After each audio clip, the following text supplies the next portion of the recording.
Mes très chers amis, très content de vous retrouver. Une magnifique histoire pour vous aujourd'hui. On s'envole tout de suite pour Israël. Israël avec Yoram, un jeune élève de Yeshiva qui vient d'une famille orthodoxe.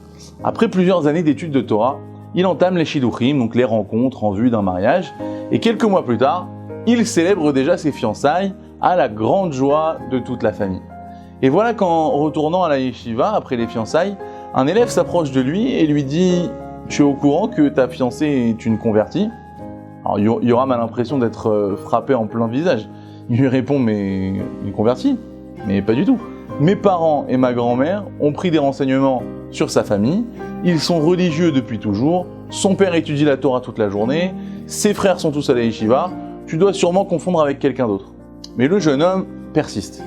Il lui dit « Non, je ne me trompe pas. Tu n'as qu'à vérifier. » Et là, ce que craint Yoram, évidemment, ce n'est pas tant que sa fiancée soit convertie, c'est surtout que peut-être que cette conversion n'est pas valable et que sa fiancée n'est même pas juive. Et si ses parents n'ont pas réussi à découvrir un élément aussi important sur cette jeune fille, qui sait ce qu'elle cache encore ?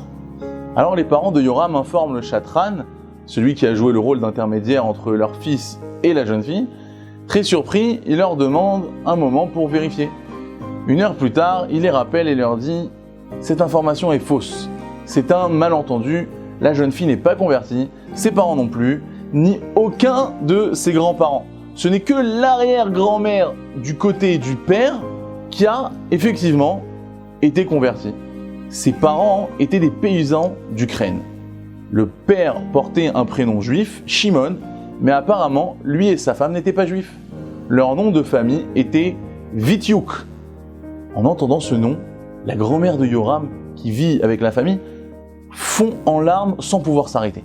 Son fils, le père de Yoram, lui demande « Mais qu'est-ce qui se passe ?» Mais elle n'arrive même pas à parler. Alors après quelques minutes, elle retrouve son calme et s'explique. Voilà, Shimon Vitiuk était un fermier ukrainien à l'époque de la Seconde Guerre mondiale. Contrairement à tous les antisémites autour de lui, il aimait les juifs, il disait que c'était un peuple saint et qu'il fallait respecter. Lui et sa femme lisaient beaucoup la Bible. Puis, malheureusement, la Shoah a commencé, et lorsque les nazis ont envahi l'Ukraine, ils ont eu beaucoup de volontaires heureux de faire le travail à leur place. Non seulement les Ukrainiens tuaient cruellement les Juifs, hommes, femmes et enfants, mais en plus, ils traquaient tous ceux qui se cachaient pour les assassiner eux aussi. Ceux qui aidaient les Juifs vivaient constamment dans la peur d'être dénoncés et punis pour leurs bonnes actions. Alors, Shimon Vitiuk avait fabriqué une cave sous sa maison dans laquelle il cachait des Juifs. Et un soir, il entend son chien aboyer.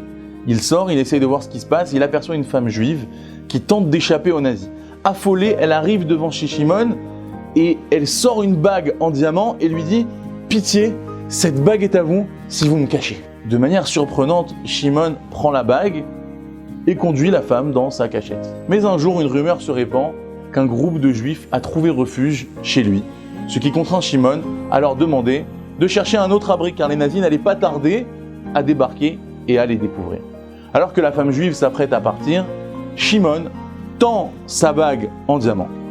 Très étonnée, elle lui demande « Mais je comprends pas, si vous aviez l'intention de me la rendre, pourquoi vous me l'avez prise au départ ?»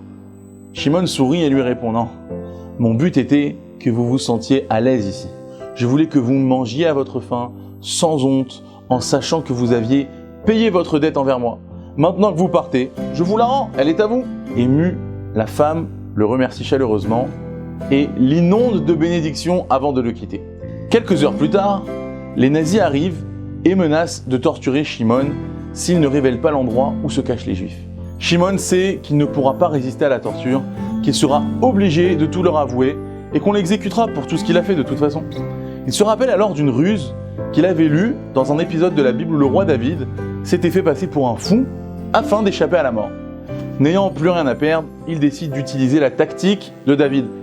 Il commence par marmonner des mots incompréhensibles avant de se rouler par terre comme le ferait quelqu'un qui en a perdu la raison.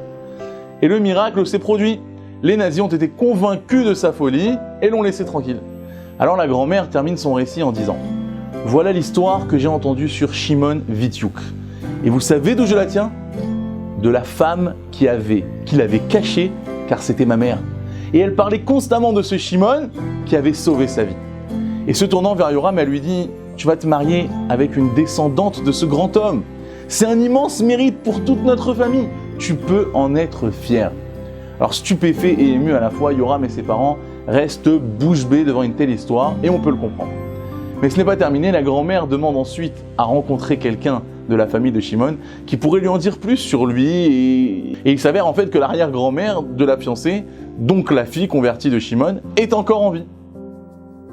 On organise alors une rencontre entre les deux femmes, et la fille de Shimon raconte « Sachez que mon père avait terriblement honte des agissements de son peuple envers les Juifs.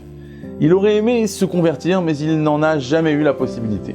Alors après la guerre, il m'a encouragé à me rendre en Israël pour me convertir, et c'est ce que j'ai fait.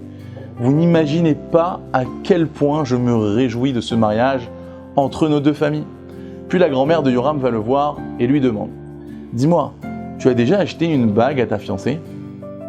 Et il lui répond « Non, pas encore. Mais pourquoi cette question, mamie ?» Et là, elle lui tend sa bague en diamant et lui dit « Tu n'as pas besoin d'acheter une bague.